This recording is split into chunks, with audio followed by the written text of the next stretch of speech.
नमस्कार दोस्तों, द हिंदी पाठशाला 91 चैनल में आपका स्वागत है। दोस्तों, हम पढ़ रहे हिंदी व्याकरण के अति महत्वपूर्ण प्रश्नोत्तरी, जिसमें दोस्तों आज जो हम पढ़ने जा रहे हैं वो हिंदी व्याकरण के अति महत्वपूर्ण प्रश्नोत्तरी के अंदर ही आज हम संधि से संबंधित महत्वपूर्ण प्रश्नों को क्या करेंगे, व्याख्या के सहित एक एक प्रश्नों को अच्छी तरह से हम समझने की कोशिश करेंगे। और दोस्तों, ये जो अति महत्वपूर्ण प्रश्नोत्तरी वाली हमारी क्लास है, ये क्लास नंबर आज 27 क्लास नंबर है। इससे पहले हमने 26 क्लास पढ़ ली है। तो दोस्तों फिर आइए देखिए और बिना देर के आज की क्लास को शुरू करते हैं और एक एक को वर्णन करके आपको पूरे विश्लेषण के साथ समझाएंगे। दोस्तों, आज का हमारा पहला प्रश्न है, एक शब्द है चिन्मय। कौन सा शब्द है? चिन्मय। चिन्मय शब्द का संधि विच्छेद है, यानी चिन्मय शब्द के अंदर कौन सी संधि होगी, उसका कौन सा संधि विच्छेद होगा। यानी आपको इतना ही पूछा है कि इसमें संधि विच्छेद करके बताना है, इसका कौन सा संधि विच्छेद सही होगा। क्या अ में चिन्ह प्लस मय ये सही होगा, या ब वाला चित्त प्लस मय, या स वाला चित्र प्लस मय, या द चित्त प्लस मय। इन चारों में से कौन सा ऑप्शन सही होगा। तो देखिए दोस्तों, पहले हम इनको समझते हैं। शब्द है चिन्मय, ठीक है। इसका सही संधि विच्छेद क्या होगा? तो इसका सही संधि विच्छेद जो होगा वो है, देखो, ची त, थोड़ा सा ही लिखते, चित प्लस मय, ये है दोस्तों इसका सही संधि विच्छेद, चित प्लस मय। यानी चित प्लस मय दिया हुआ है ब में, यानी हमारा सही आंसर जो हुआ वो है ब। लेकिन चित प्लस मय क्यों है, क्यों ये होता है? तो क्योंकि कोई भी वर्ग है, उस वर्ग का प्रथम वर्ण, यानी किसी भी वर्ग का कोई प्रथम वर्ण जो है, किसी भी वर्ग का प्रथम वर्ण, किसी भी वर्ग का, उसके बाद में अगर न या फिर म आ जाए तो उसी वर्ग का पंचम वर्ण बन जाएगा। यानी कोई वर्ग है, उसका प्रथम वर्ण जो है, यानी कि प्रथम वर्ण किसी भी वर्ग का पहला वर्ण, उसके बाद में न या म आ जाए तो क्या होगा, तो उसी वर्ग का पंचम वर्ण बन जाएगा। ये जो पहला वर्ण जो है उसी वर्ग का, यानी जिस वर्ग का पहला वर्ण है उसी वर्ग का क्या बन जाएगा, पंचम, उसी वर्ग। तो दोस्तों, जिस वर्ग का पहला वर्ण यानी प्रथम वर्ग, जिस वर्ग का प्रथम वर्ण जो है उसके बाद में न या म आ जाए तो उसी वर्ग का क्या बनेगा, पंचम वर्ण बन जाता है। तो इसमें भी देखिए दोस्तों, न किस वर्ग का है, त वर्ग का है, ठीक है। तो न पंचम वर्ण है, तो इसका पहला वर्ण कौन सा हो गया, त हो गया, यानी निश्चय होगा, यानी त वर्ग का, यानी त जो है इसके वर्ग का पंचम वर्ण कौन सा होगा। तो देखो दोस्तों, त, फिर थ, द, ध, और उसके बाद में क्या आता है, न। तो ये हो गया इसका पंचम वर्ण। तो यहाँ पर सही संधि विच्छेद कौन सा हो गया, चित प्लस मय। अब इसी प्रकार से आगे देखिए दोस्तों, अगला प्रश्न, प्रश्न नंबर 2। प्रश्न नंबर 2 है, इनमें स्वर संधि से बना पद है, यानी इन चारों के अंदर स्वर संधि से बना पद कौन सा है। क्या तल्लीन है, विच्छेद है, शरद चंद्र है, या फिर दीक्षांत। चलिए इसको समझते हैं, एक एक को टुकड़े करते। पहले बात करें हम तल्लीन की। तल्लीन क्या संधि विच्छेद होगा, तत् प्लस लीन, ठीक है दोस्तों। क्या होगा, तत् प्लस लीन। और ये जो है तत् प्लस लीन दोस्तों, ये व्यंजन संधि का क्या है, अपवाद है। व्यंजन संधि का अपवाद है, ठीक है दोस्तों। अब बात करें विच्छेद, तो विच्छेद शब्द की बात करें तो विच्छेद के अंदर भी दोस्तों व्यंजन संधि है। पहली बात तो ये कि इसमें भी कौन सी संधि है, व्यंजन संधि है। अब क्यों है, तो अभी देखते हैं कि कोई स्वर है, कोई क्या है, कोई स्वर जो है, कोई स्वर, और उसके बाद में अगर ये च आ जाए तो क्या होगा, तो फिर च का आगम हो जाएगा, च का क्या होगा, आगम होगा। ठीक है, इस वजह से यानी क्या है कि व्यंजन संधि है, क्योंकि कोई स्वर है और स्वर के बाद में क्या आ जाए, कोई च आ जाए तो आगम होगा च का। और इसके अलावा एक बात और है, यानी त, ठीक है, या द, त या द के बाद में अगर च आ जाए, त या द के बाद में च आ जाए तो क्या होगा, च का, तो ये जो स है इसका तो बन जाएगा ये वाला च, और त या द जो है इसकी जगह किसका आगम हो जाएगा, च का।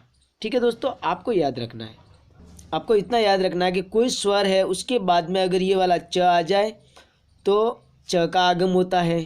ठीक है, और त या द उसके बाद में ये वाला च आ जाए तो इस च का तो बन जाएगा ये च, और इस च का हो गया आगम इसकी जगह। ठीक है दोस्तों, यानी त या द का ये च बन जाएगा, इसका आगम हो जाएगा, ये लुप्त हो जाएंगे। अब बात करें शरद चंद्र की, तो शरद चंद्र जो है दोस्तों, पहली बात तो ये कि इसके अंदर भी है आपके व्यंजन संधि। इसमें भी कौन सी संधि है, व्यंजन। क्यों, क्योंकि देखिए दोस्तों त, ठीक है, त प्लस अगर आ जाए च या फिर च तो क्या होगा, च का आगम। त प्लस अगर आ जाए ट या ठ तो होगा, तो बन जाएगा अलंत ट। अब पीछे रहा दीक्षांत। अब दीक्षांत की बात करें तो दोस्तों दीक्षांत जो है ये हमारा सेयांश स्वर, ये स्वर संधि का उदाहरण है।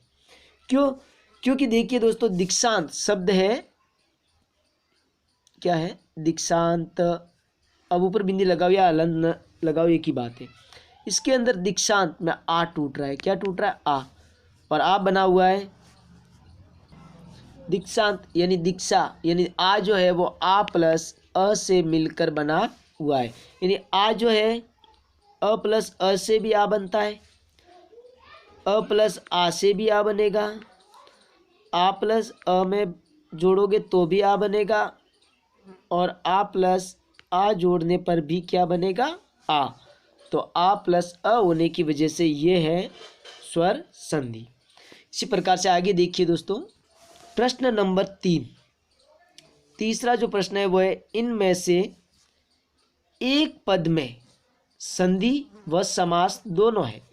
यानी 4 उदाहरण दिए हुए हैं, दिन रात, पंचवटी, चंद्रमुखी, रामानुज। इन चारों में से वो पद कौन सा है जिसके अंदर संधि भी है और समास भी है, मतलब दोनों है जिसमें। दोस्तों जब दिन रात अगर हम इसके टुकड़े करते हैं तो शब्द बनता है दिन और रात। क्या बनता है, दिन और रात।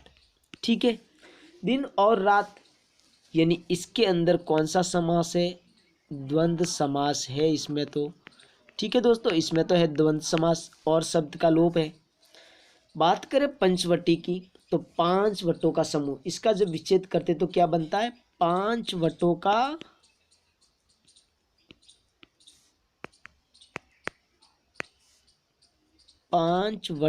समूह, 5 वटों का, ठीक है, समूह, वो होता है पंचवटी।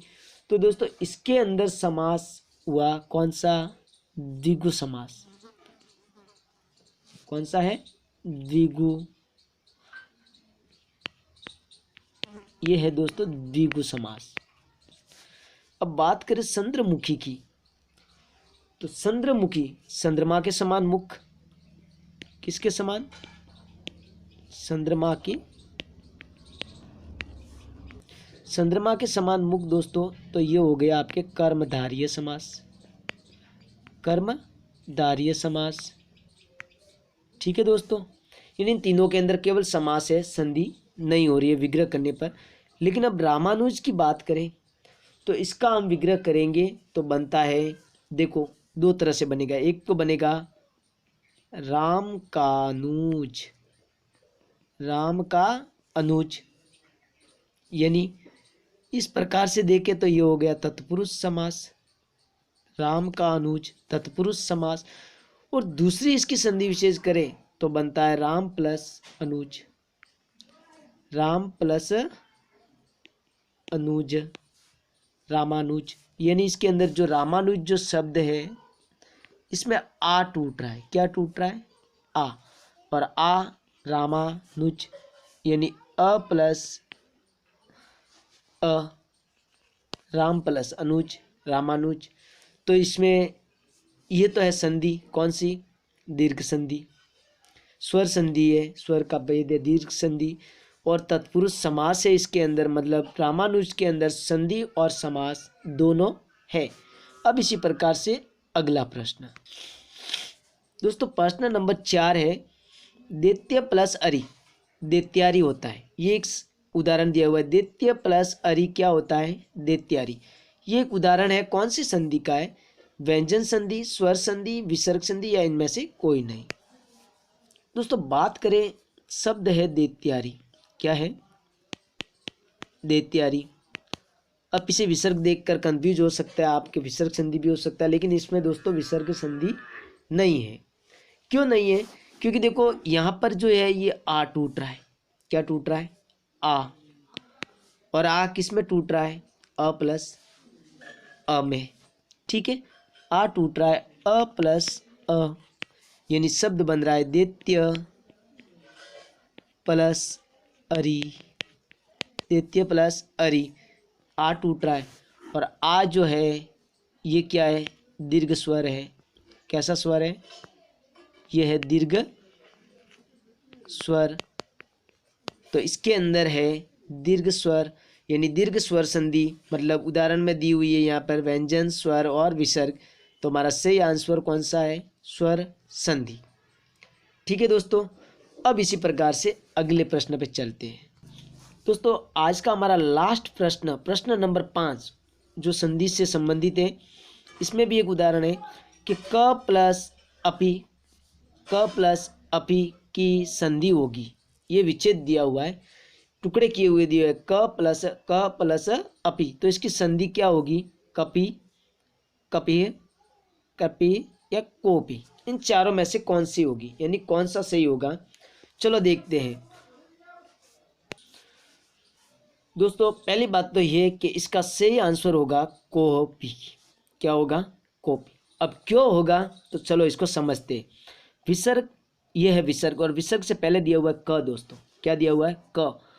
क के अगर हम टुकड़े करें, क के टुकड़े करें तो बनता है क प्लस अ। ठीक है, उसी प्रकार से उसके बाद फिर है विसर्ग, और उसके बाद विसर्ग के बाद क्या है? अ और पी। अब देखिए दोस्तों, ये है विसर्ग, विसर्ग से पहले अ, विसर्ग के बाद अ। ठीक है, विसर्ग से पहले भी अ है और विसर्ग के बाद भी अ है। तो विसर्ग जो है इसका क्या हो जाएगा? यानी पहले भी स्वर और बाद भी स्वर। और कौन सा? अश्व स्वर। आपको याद रखना है स्वर, लेकिन कौन सा? अश्व। यानी विसर्ग से पहले भी अश्व स्वर और विसर्ग के बाद भी अश्व स्वर है। तो विसर्ग जो है उसका क्या हो जाता है? उसका हो जाता है उत्व। क्या हो जाता है? उत्व। अब उत्व क्या, तो देखिए समझिए। विसर्ग से पहले अ, ठीक है, फिर उसके बाद विसर्ग, फिर अ। ठीक है, तो बराबर क्या होगा? अ प्लस उत्व। ठीक है, तो इसकी जो संधि विच्छेद होगी वो होगा, संधि होगा क प्लस अपि। ठीक है, ये हो गया संधि विच्छेद। अब ये संधि विच्छेद है, यानी कि क प्लस उ प्लस अपि। तो ये हो गया दोस्तों, यहाँ मैं लिख देता हूँ क प्लस उ, ठीक है, अपि। तो को अपि, ये हो गया इसका संधि। ठीक है दोस्तों, अब इसी के साथ दोस्तों आज की क्लास को हम यहीं पर विराम देते हैं। दोस्तों हमारी वीडियो कैसी लगी आप हमें कमेंट करके बताएं। वीडियो को लाइक करें, ज़्यादा से ज़्यादा शेयर करें, और अगर आप हमारे चैनल पे नए हैं तो हमारे चैनल को सब्सक्राइब करके हमें सपोर्ट करें, क्योंकि दोस्तों हम आपके लिए मेहनत कर रहे हैं और इतने ज़बरदस्त प्रश्न ला रहे हैं कि इनमें से एक प्रश्न से आपके 5 प्रश्न तैयार हो रहे हैं और 100% आपको एग्ज़ाम में ये प्रश्न रिजल्ट देंगे। धन्यवाद।